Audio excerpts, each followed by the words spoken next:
नमस्कार. लक्षवेधीमध्ये आपल्या सगळ्यांचं स्वागत. मी प्रसाद काथे. नवी दिल्लीमध्ये शेतकऱ्यांच्या आंदोलनाचा तोडगा निघताना दिसत नाहीये. शेतकऱ्यांच्या आंदोलनाच्या निमित्तानं केंद्र सरकारवरचा दबाव क्षणाक्षणाला वाढत चाललाय आणि दुसऱ्या बाजूला विरोधकांनी या आंदोलनाचा तवा तापता राहील याची पुरती काळजी घेतली आहे.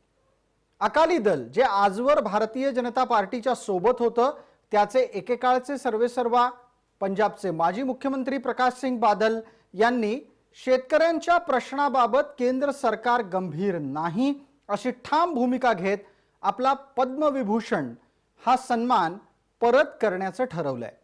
दुसऱ्या बाजूला चर्चेच्या फेऱ्या झडतायत. विज्ञान भवनामध्ये चर्चेची दुसरी फेरी आंदोलक आणि केंद्र सरकार यांच्या दरम्यान होणार आहे.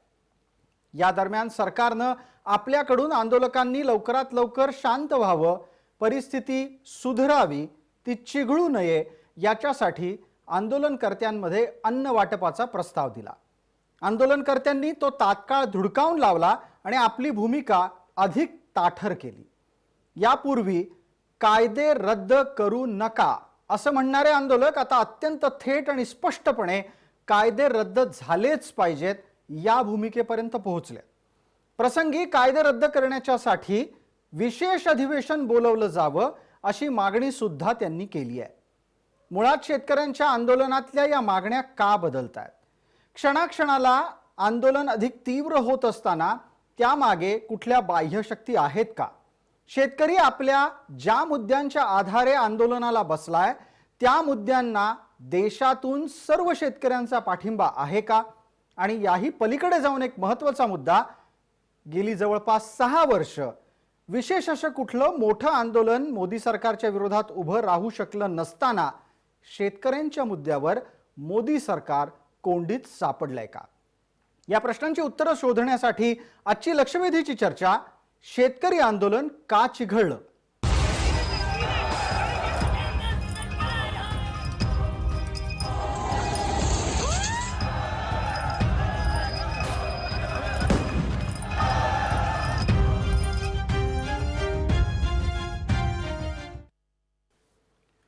या चर्चेत आपल्याबरोबर सहभागी होत आहेत राजू शेट्टी, नेते आहेत ते स्वाभिमानीचे, त्याचबरोबर सदाभाऊ खोत महाराष्ट्राचे माजी कृषी राज्यमंत्री आहेत, भारतीय जनता पार्टीकडून आपल्या सोबत आहेत पाशा पटेल, अजित नवले आहेत अध्यक्ष किसान सभेचे आणि प्राध्यापिका उज्ज्वला तट्टे या शेतकरी आंदोलनाच्या अभ्यासिका आहेत.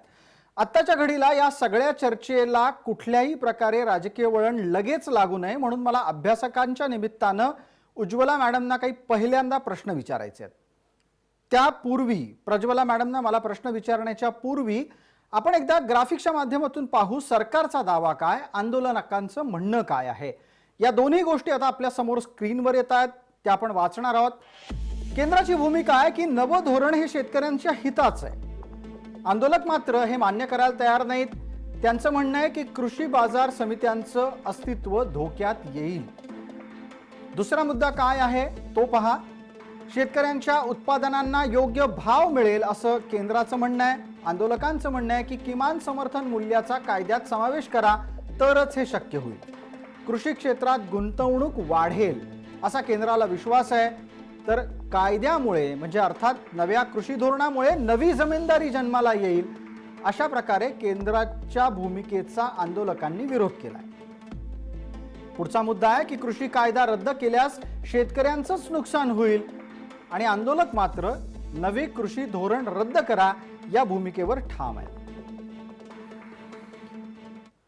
आपण प्रोफेसर प्रज्वला तट्टे यांच्याशी संवाद करतो आहोत. प्रज्वलाजी, ज्या पद्धतीनं कृषी धोरणाच्या विरोधात दिवसागणिक शेतकऱ्यांचं आंदोलन तीव्र होतंय, मुळात ते टिकून राहिलंय, तुमच्या लेखी आत्ताच्या घडीला या आंदोलनाला नियंत्रित कोण करताय?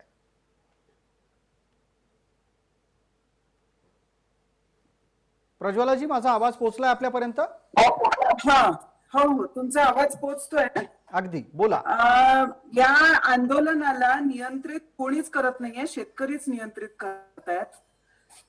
एक तर ह्या सरकारच्या विरोधात कोणती आंदोलनं झाली नाहीत आणि हे सरकार कोणती गेलं नाही आजपर्यंत, हे जे आपलं म्हणणं आहे हे तितकंच बरोबर नाहीये. अनेक आंदोलनं झाली आहेत किंवा म्हणजे मोदी सरकार 2014च्या नंतर सत्तेत आल्यानंतर प्रत्येकाला आंदोलनच करावं लागतंय.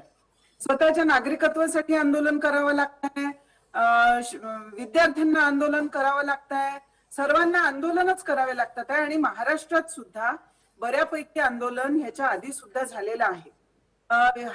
हे जे त्याच्यामुळे हे दुसऱ्या कोणी नियंत्रित करण्याची गरजच नाहीये.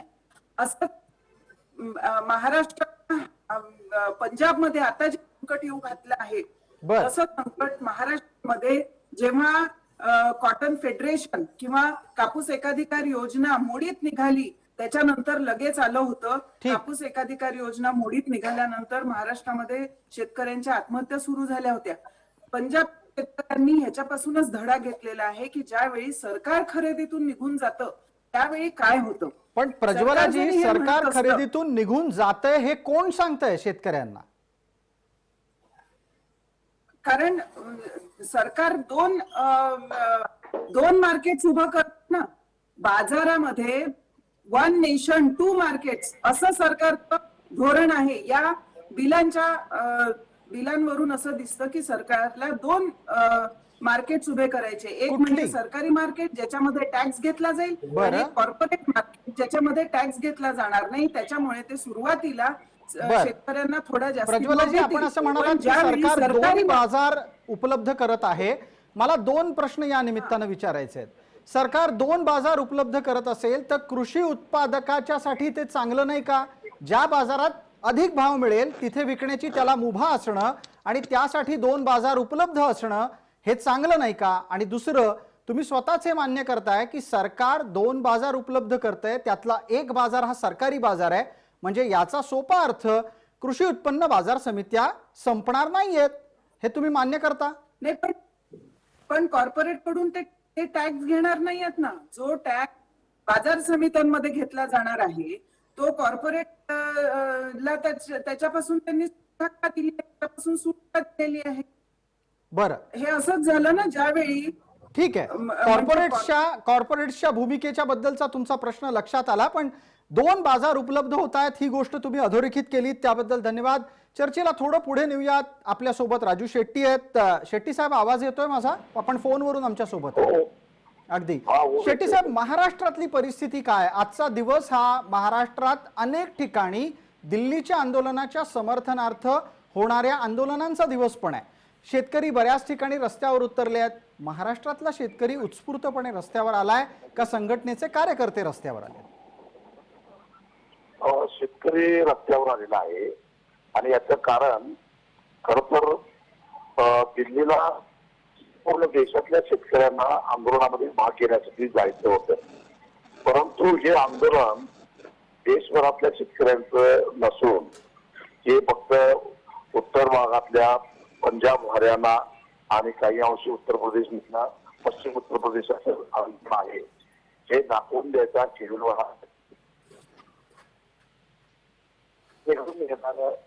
आता रेल्वेच बंद आहे तर दिल्लीला येण्याचा मार्ग कुठला शेतकरी हा तर रेल्वेचा. दिल्ली पण खासगी वाहनातून जे शेतकरी येत होते. शेट्टी साहेब माफ करा, आपल्याला याचसाठी थांबवतो, हस्तक्षेप करतो, कारण तुमचा आवाज नीट आमच्यापर्यंत येत नाहीये. मध्ये मध्ये सारखा खरखर होतोय. नेटवर्कचा काही इश्यू असेल तर आपण कृपया तो सुधारून घ्याव्या. दरम्यान मी थोडी चर्चा पुढे नेतो, परत आपल्यापर्यंत येईनच. आपल्याला सदाभाऊ खोतांना एक प्रश्न विचारायचा या निमित्तानं. अजितराव पण आपल्या सोबत आहेत, पाशा पटेलजी पण आहेत. सदाभाऊ खोत, 2 आक्षेप प्रामुख्यानं समोर आले आणि राजू शेट्टी साहेब जेवढं बोलले त्याच्यातून असं लक्षात येतंय की महाराष्ट्रात शेतकरी रस्त्यावर उतरून दिल्लीत सुरू असलेलं आंदोलन हे केवळ पंजाब हरियाणाचं नाही, पंजाब हरियाणाच्या शेतकऱ्यांपुरतंच नाही, हेही दाखवण्यासाठी समर्थनार्थ रस्त्यावर आहे. सदाभाऊजी, हे तुमच्या कार्यकाळातल्या शेतकरी धोरणांचं अपयश का मानायचं नाही? मी पहिल्यांदा सर या ठिकाणी एक आपल्या समोर आणि महाराष्ट्रातल्या शेतकऱ्याच्या समोर एक भूमिका या ठिकाणी मांडत आहे की कृषी विधेयक जी आहेत ही शेतकऱ्यांच्या हिताची आहेत आणि पहिल्यांदा मार्केट कमिटीच्या बंधनातून, जाचातून या देशातल्या शेतकऱ्याला एक वेगळा पर्याय या ठिकाणी उपलब्ध झालेला आहे आणि त्याबरोबर मार्केट कमिटीचं अस्तित्व संपुष्टात आलेलं नाही आहे. म्हणजे एका बाजूला शेतकऱ्यानं पिकवलेला शेतमाल वर्षानुवर्ष मार्केट कमिटीमध्येच आणून विकायचा, मार्केट कमिटीतल्या मुठभर लोकांनी त्याचा सौदा करायचा आणि त्या मार्केट कमिटी मधले संचालक, आडत, व्यापारी, दलाल हे कोट्याधीश झाले, मालामाल झाले आणि शेतकरी मात्र मातीत गेला.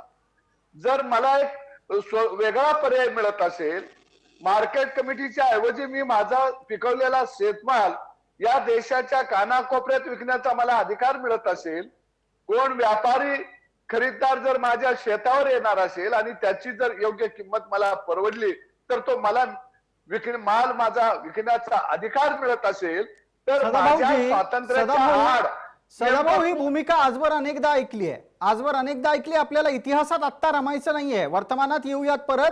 मी तुम्हाला विचारलं होतं की आज आंदोलन उभं राहतं हे तुमच्या धोरणाचं अपयश आहे का, त्याच्यावर पटकन बोला. कारण या लुटारूंच्या टोळ्यांच्या तावडीतून शेतकऱ्याला मुक्ती देण्याचं काम या कृषी विधेयकाच्या माध्यमातून झालेलं आहे आणि या लुटारूच्या टोळ्या परत एकदा शेतकऱ्यांना भडकावून खऱ्या अर्थानं शेतकऱ्याचं स्वातंत्र्य हिरावून घेत आहेत आणि स्वातंत्र्य कुणाला नको असतं. सदाभाऊ, लुटारूंच्या टोळ्या आहेत कुणाच्या? लुटारूंच्या टोळ्या आहेत कुणाच्या? आजवर या लुटारूंच्या टोळ्या सत्ताधाऱ्यांमध्ये होत्या म्हणून त्या वाईट आणि आता तुम्ही विरोधकात गेलात म्हणूनही त्या वाईट, अशा प्रकारचं प्रकरण आहे. कोणाच्या लुटारूंच्या टोळ्या आहेत आणि हे लुटारूंचे टोळीचे प्रमुख आहेत कुठं? पंजाब मध्ये आणि हरियाणामध्ये 80% ते 90% गव्हाची खरेदी ही हमी भावानं होती आणि त्या ठिकाणी हमी भावानं खरेदी करण्यासाठी जो पैसा येतो राज्याला तो केंद्राकडून येतो आणि मग ते राज्य मार्केट कमिटीला खरेदी केंद्रासाठी पैसे उपलब्ध करून देतं आणि एकदा शेतकऱ्याचा माल खरेदी केल्यानंतर त्या ठिकाणी भ्रष्टाचाराची गंगा व्हायला लागती. मग खरेदी केलेला गहू तांदूळ सडून गेला, पावसात भिजून गेला, घुशीनी खाल्ला, उंदराने खाल्ला, खोटे पंचनामे करायचे. सदाभाऊ, मुद्दा लक्षात येतोय तुमच्या लेखी. पंजाब आणि हरियाणातलं बहुतेक उत्पादन हे सरकार विकत घेत असताना अशा प्रकारचं आंदोलन करणं गैर आहे आणि लुटारूंच्या टोळ्यांचा उल्लेख तुम्ही वारंवार केलात. अजितराव, अशा प्रकारच्या शाब्दिक वादात आत्ता अडकू नका. मला थेट एका मुद्द्यावर तुम्हाला घेऊन यायचंय. चर्चेच्या वारंवार फेऱ्या घडण्याच्या मागे काय कारण असावीत? एका बाजूला सरकार म्हणतंय की MSP राहणार आहे, दुसऱ्या बाजूला काल परवापर्यंत तुम्ही स्वतः चर्चेत होतात अजितराव आणि तुम्ही पण म्हणाला होतात की कायदे रद्द करण्याची भूमिका नाही.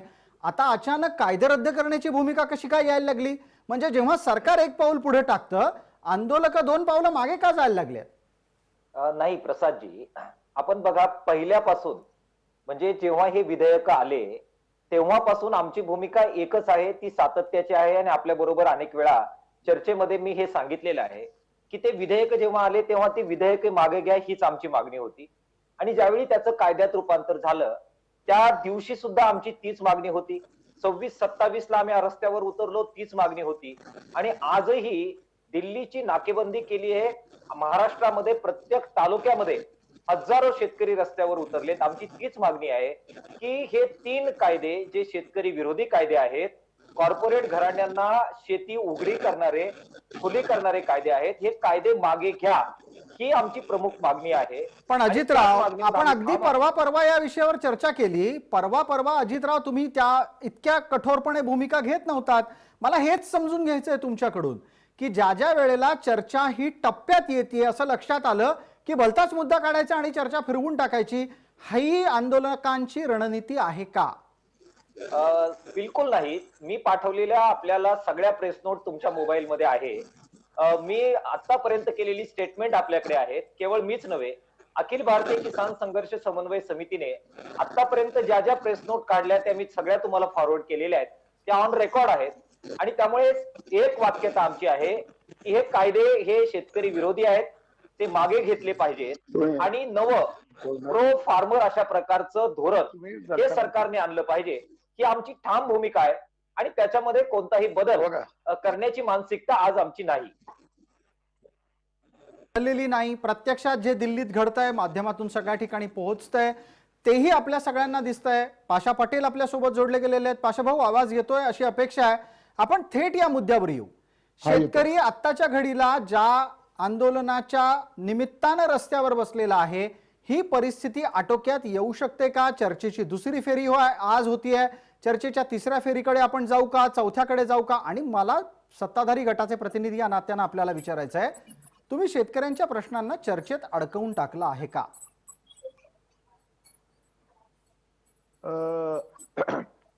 आम्ही काही शेतकऱ्यांना चर्चेमध्ये अडकून टाकलेलं नाही. खर तर पंजाब आणि हरियाणातल्या शेतकऱ्यांची जी मागणी होती ती अशी होती की एमएसपीचा उल्लेख या कायद्यामध्ये आला पाहिजे. ही एकाच गोष्टीसाठी हे आंदोलन सुरू झालं. आता एमएसपी ही देणार असं पंतप्रधानांनी जाहीर केलं. एमएसपी बंद करणार नाही हे पंतप्रधानांनी जाहीर केलं. एमएसपी कुणीच बंद करू शकत नाही हेही सांगितलं गेलं. एवढं सगळं असताना त्या एमएसपीच्या भोवती हे आंदोलन उभं झालेलं आहे. आणि आता मात्र सरकार त्याच्यावर चर्चेला बोलवतंय, चर्चा करायला तयार आहे. आणि आता यांनी मात्र डिझेलचे बिल कमी करा, हे कमी करा, अशा वेगवेगळ्या मागण्या पुढे ढकलायचं काम करू लागलेले आहेत. खरं आपण आता सगळ्याची भूमिका ऐकली, सगळ्याची मतं तुम्हाला माहितीये. हे ज्यावेळेस 3 विधेयक आले त्यावेळेस देशामध्ये सगळ्यांनी त्याचं स्वागत केलेलं आहे. महाराष्ट्रामध्ये शरद जोशीच्या मुशीतून तयार झालेल्या जेवढ्या संघटना आहेत, पाशा भाऊ, एखादी पाशा भाऊ, मग हा एमएसपीचा घोळ नक्की कोणी घातला आणि हा एमएसपीच्या माध्यमातून बुद्धिभेदाचा प्रयत्न कसा सुरू झाला? जर पंतप्रधान म्हणतात एमएसपी मिळेल, कायद्यामध्ये त्याचा समावेश करा असा आग्रह आंदोलक धरतायत, नक्की एमएसपी ही मार्केट फोर्सेस अर्थात बाजाराच्या शक्तींनी म्हणजे मागणी आणि पुरवठा या 2 बाजाराच्या शक्तींच्याच माध्यमातून एमएसपी निर्धारित करता येऊ शकते का, की एमएसपी हे वास्तव नाही हे स्वीकारायची आपली तयारी आहे? कारण तुम्हाला मध्य प्रदेशातलं उदाहरण देतो. मध्य प्रदेशामध्ये कायदा एमएसपीचा अस्तित्वात असताना सुद्धा महिन्याभराच्या नंतरची परिस्थिती अशी होती की व्यापाऱ्यांनी धान्यच घेणं बंद करून टाकलं. बरोबर बरोबर आहे. हे महाराष्ट्रात सुद्धा घडलेलं आहे. हे महाराष्ट्रात सुद्धा घडलेलं आहे. नाही, मग करायचं काय? पाशा भाऊ, माझा आपल्याला हा प्रश्न आहे, करायचं काय? एमएसपीचं गाजर दाखवायचं का उत्पादनाला बाजाराच्या अधीन सोडायचं? एक गोष्ट ऐका, मला ज्या पद्धतीनं पंतप्रधानांनी देशातल्या शेतकऱ्यांना आश्वस्त केलेलं आहे की एमएसपी बंद होणार नाही, मी तुम्हाला एक पुरावा म्हणून देतो. तो पुरावा असा आहे की तेल बियामध्ये आपण एमएसपी पेक्षा जास्त पैसे शेतकऱ्यांना मिळतात हे सिद्ध करून दाखवलो. तुमच्या माहितीसाठी एक गोष्ट सांगतो, राजस्थान आणि मध्य प्रदेशमध्ये जे सरसोचं पीक आहे, हे सरसोला एमएसपी पेक्षा 1000 रुपये कमी मिळायचे, परंतु या वर्षी एमएसपी पेक्षा 1000 रुपये जास्त मिळू लागलेले. 3880 रुपये एमएसपी सोयाबीनची आहे, पण 4200 रुपये महाराष्ट्रामध्ये मिळू लागलेले आहेत. हे सगळं पाहता एमएसपी म्हणजे मिनिमम सपोर्ट प्राइस, म्हणजे या दराच्या खाली किंमत मिळता कामा नये शेतकऱ्यांना. वर मिळाली तरी चालेल, खाली मिळता कामा नये.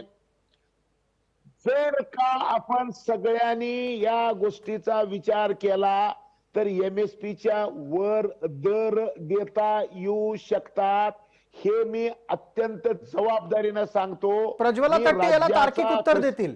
प्रज्वलाजी, एमएसपीच्या माध्यमातून शेतकऱ्याला किमान दर निश्चिती मिळते आणि बाजारातल्या शक्ती या दरापेक्षा जास्त भाव मिळवून देऊ शकतात.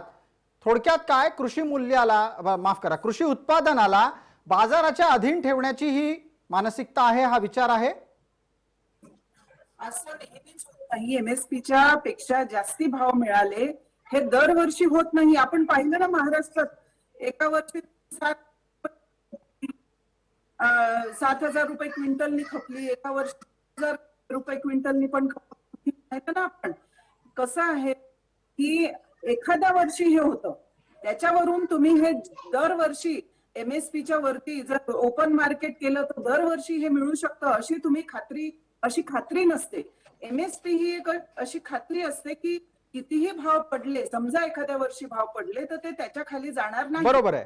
आणि म्हणजे उसाला MSP चे अमुक एक 2400चा भाव द्या, कापसाला अमुक एकचा भाव द्या, असं सांगून सांगून जो दिलेला हमी भाव आहे त्याच्यापेक्षा खाली जाऊन किमती येणार नाहीत. आणि थोडक्यात काय तर शेतकऱ्याच्या उत्पादनासाठी लागलेल्या खर्चातला किमान काही खर्च तरी त्याला निश्चितपणे शाश्वत स्वरूपात सरकार देईल, हा भरोसा म्हणजे हमी भाव. आता मला त्यानिमित्तानं पुढचा प्रश्न सदाभाऊंसाठी उपस्थित करायचा आहे. दरम्यान प्रज्वलाजी, आपल्याला पुन्हा एकदा विनंती आहे, नेटवर्क फार त्रास देत आहे, तुमचं म्हणणं नीट पोहोचत नाहीये. मी बऱ्यापैकी प्रयत्न करून ते ऐकतो आहे, प्रेक्षकांचीही तीच अवस्था आहे, आपण सुधारून घेऊ. दरम्यान एकदा सदाभाऊंना पुढचा प्रश्न आहे. सदाभाऊ, हमी भावाचा कायदा अस्तित्वात अपेक्षित केला जाणं हे गैर आहे शेतकऱ्यांकडून? प्रसादजी, एक गोष्ट या ठिकाणी स्पष्ट होणं खरंच गरजेचे आहे की हमी भावानं खरेदी ही आपण अनेक वर्ष झालं करत आहोत. आणि आता आपल्या महाराष्ट्रामध्ये कपाशीची हमी भावानं खरेदी केंद्र सुरू झालेले आहेत. त्याच्यासाठी केंद्रानं गेल्या वर्षी पैसा दिला, यावर्षी आता पैसा केंद्र सरकार देत आहे. जर जी गोष्ट अस्तित्वात आहे ती उकरून काढून जे चांगले कायदे झालेले आहेत त्याला विरोध करणं म्हणजे एका बाजूला शेतकऱ्यांना मार्केट कमिटीच्या तावडीमध्ये ठेवायचं, त्याला गुलाम बनवायचं, ही एक मोठी खीळ आहे. आणि म्हणून मी मगाशी स्पष्ट म्हटलं की पंजाबमध्ये का घडतंय, तर पंजाबमध्ये सदाभाऊ आपल्याला एमएसपीचा कायद्यात समावेश करता येईल? सरळ मुद्द्यावर येईल. निश्चितपणानं एमएसपी आधारभूत किमतीच्या या कायद्याचा हेतूच हा आहे की आधारभूत किमतीपेक्षा शेतमालाचे भाव गेले की सरकारनं खरेदी केंद्र सुरू करायचे, हा बेसच आहे. आणि मी थोडं प्रसादजी सांगतो की 90% खरेदी गव्हाची तांदळाची ही पंजाबमध्ये होती. आणि इतर राज्यांचा जर आपण आलेख बघितला तर कधीही सरकारी खरेदी 6% जास्त झालेली नाही आहे. मग ही केंद्र सुरू राहणार आहेत, खरेदी सुरू राहणार आहे, पर्याय मार्केट कमिटीचाही सुरू राहणार आहे. मग एका बाजूला ही आंदोलन कशासाठी, तर ही आंदोलन एवढ्यासाठीच आहेत की मार्केट कमिटीच्या माध्यमातून जे हरियाणा पंजाबमध्ये जी मोठ्या प्रमाणामध्ये खरेदी होत असती, तो जो पैसा येत असतो केंद्रातून, ते उद्या जर जादा भावानं आधारभूत किमतीपेक्षा जर गहू तांदूळ बाहेर खरेदी व्हायला लागला तर आमची दुकानं बंद पडतील, आमच्या दुकानदाऱ्या बंद पडतील. अजितराव, अगदी सदाभाऊंच्या या मुद्द्याला अजितराव उत्तर देतील. अजितराव, खरं तर अशा प्रकारचे आक्षेप नवे नाहीत. शेतकऱ्यांच्या आंदोलनाच्या निमित्तानं ही भूमिका वारंवार मांडली जाते. पण थोड्या वेळापूर्वी सदाभाऊ म्हणाले त्याप्रमाणे ना एमएसपी बंद होणार आहे ना एपीएमसी बंद होणार आहे. म्हणजे कृषी उत्पन्न बाजार समित्याही बंद होणार नाहीत, हमी भावही चालू राहणार. मग दुखणं काय? प्रसादजी, हे जे 3 कायदे आलेले आहेत, हे तीनही कायदे यांचा अर्थ काय आणि त्याचा परिणाम काय होणार आहे याच्याबद्दल खूप अभ्यास असणारी मंडळी आंदोलनामध्ये आहेत. आणि कुणीतरी दलालांनी, कुणीतरी आडत्यांनी पैसे दिलेत, त्यामुळे काही लाखो शेतकरी दिल्लीच्या दिशेने गेलेले नाहीत.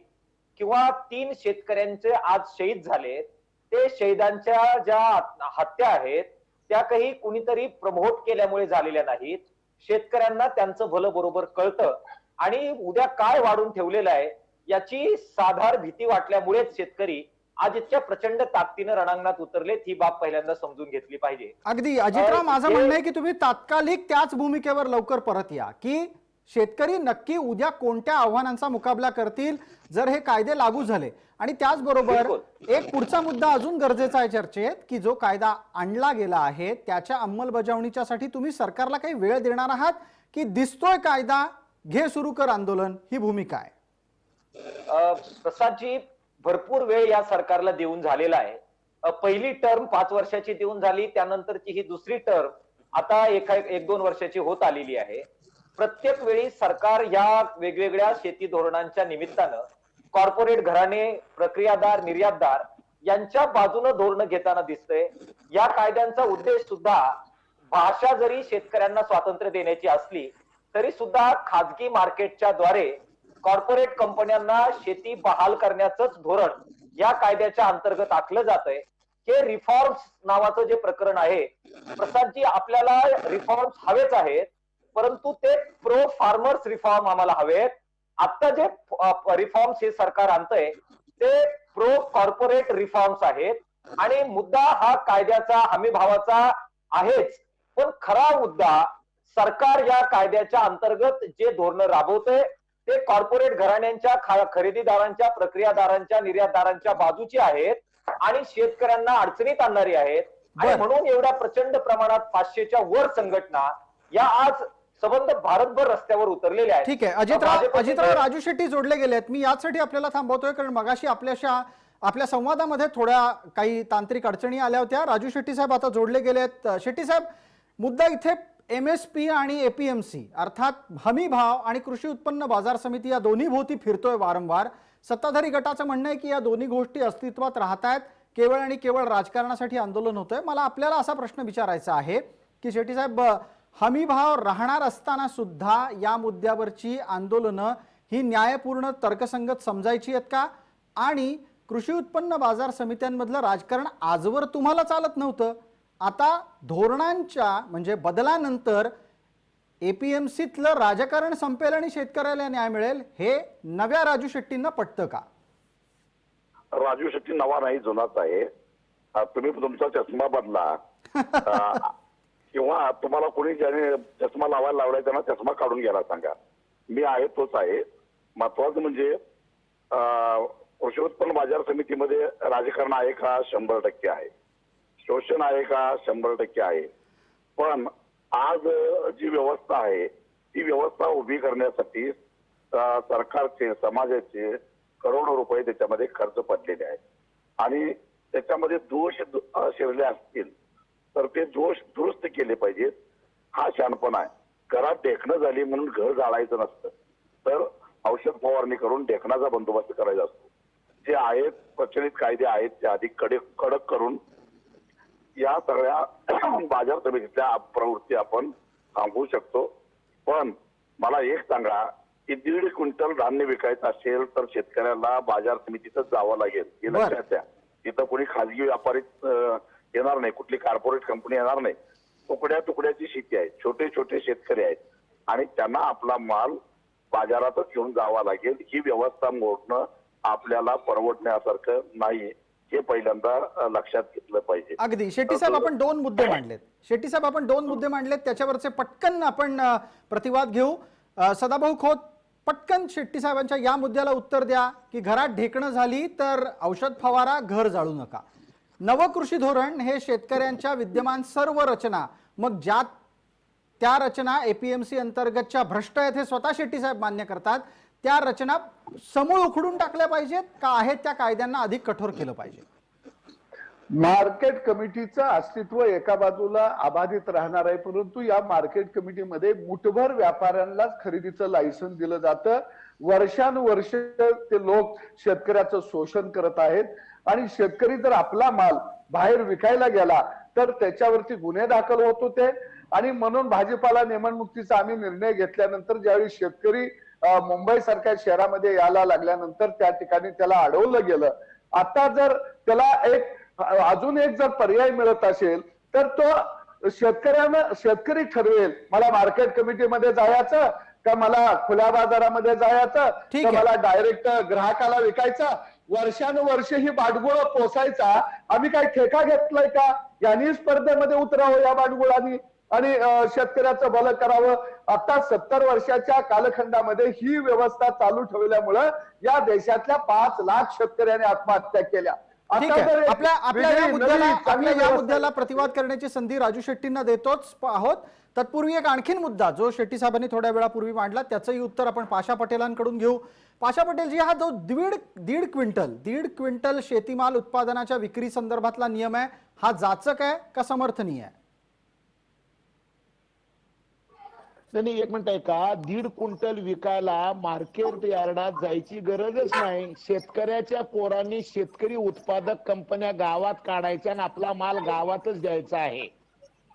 ही व्यवस्था 10,000 FPO स्थापन करण्यासाठी केंद्र सरकारने मान्यता दिलेली आहे. त्याला मार्केट म्हणजे FPOच्या सगळ्या संचालकांना प्रशिक्षण द्यायचं आहे, त्यांना पायाभूत सुविधा उपलब्ध करून द्यायच्या आहेत.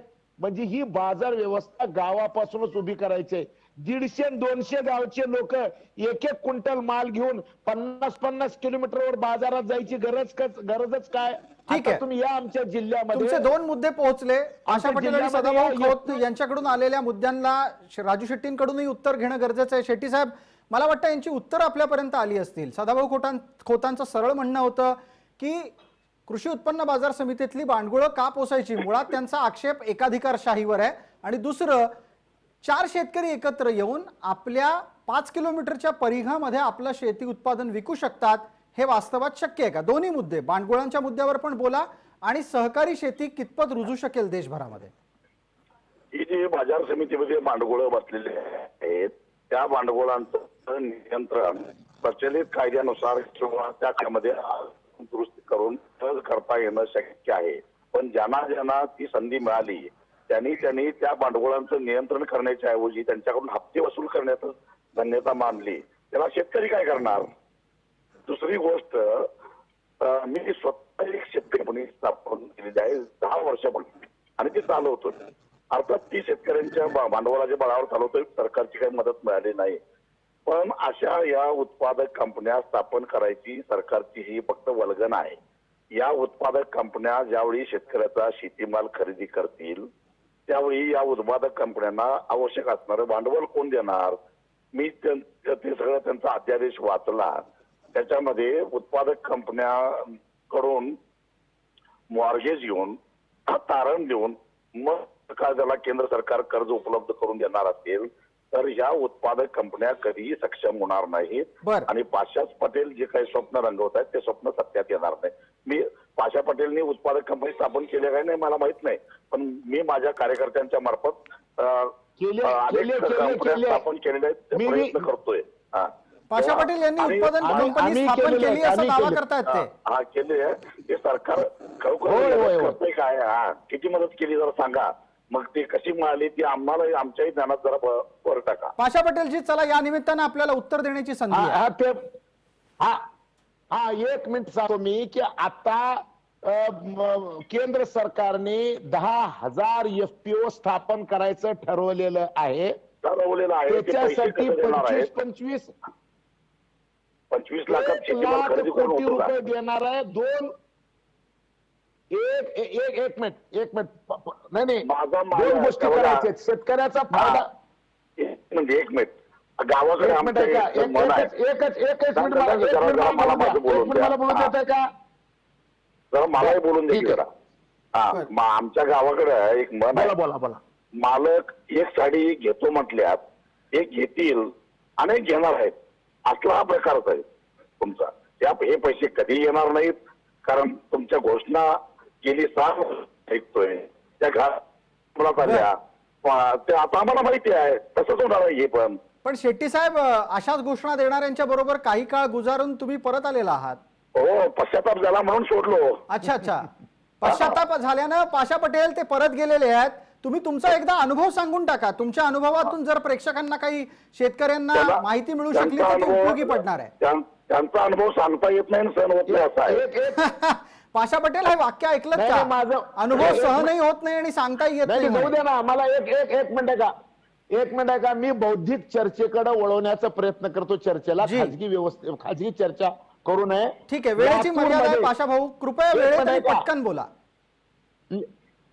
हो, एक मिनिट सांगतो. लातूर मध्ये आता 2 सालवंट मोठे आहेत. या सालवंट बरोबर FPO ला जोडायचं काम स्मार्टच्या माध्यमातून सरकार करत आहे. शेतकऱ्याचा माल FPO घेईल आणि FPOचा माल डायरेक्ट हे सालवंटवाले घेतील.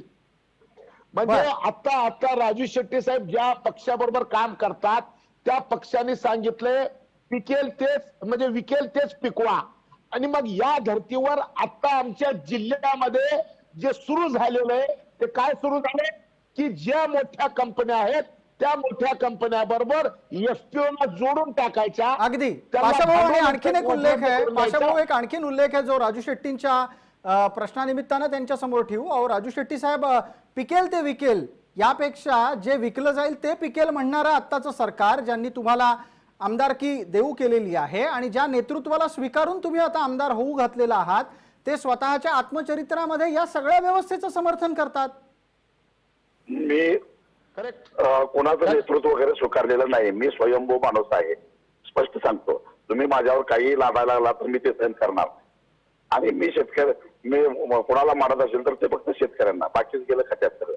तेव्हा पुन्हा पुन्हा असे वादग्रस्त प्रश्न उपस्थित करण्याचा प्रयत्न करू नका, एवढंच मला या निमित्तानं नाही, मान्य आहे सांगायचं मला. आहे. पण शेट्टी साहेब, कसं आहे, आपलं नाव राज्यपालांच्या यादीत विद्यमान सरकारनं दिलं. त्या सरकारचा एक अत्यंत मोठा चेहरा लोक माझे सांगाती या पुस्तकात काय लिहितो आपल्याला चांगलं माहिती असेल. हो, माहिती आहे मला. आणि राजकारणामध्ये देवाणघेवाण ही चालत असते. आम्ही त्यांना मदत केली, त्याच्याबद्दल ती एक जागा सोडली म्हणून काय उपकार करत नाही कोण आमच्यावर, तेव्हा तो मुद्दा गौण आहे. बरं, ठीक आहे शेट्टी साहेब, आपण असेच थांबा. इतर सर्व मान्यवरांनी पण कृपया काही क्षणांसाठी थांबावा. आणि प्रेक्षकांना एवढीच विनंती, लक्षवेधीच्या पुढच्या भागात लवकरच परत येतोय. आपण यानंतरची पुढची चर्चा करणार आहोत की शेतकऱ्यांचं उत्पादन हे पूर्णपणे बाजाराच्या हवाली का ठेवायचं नाही.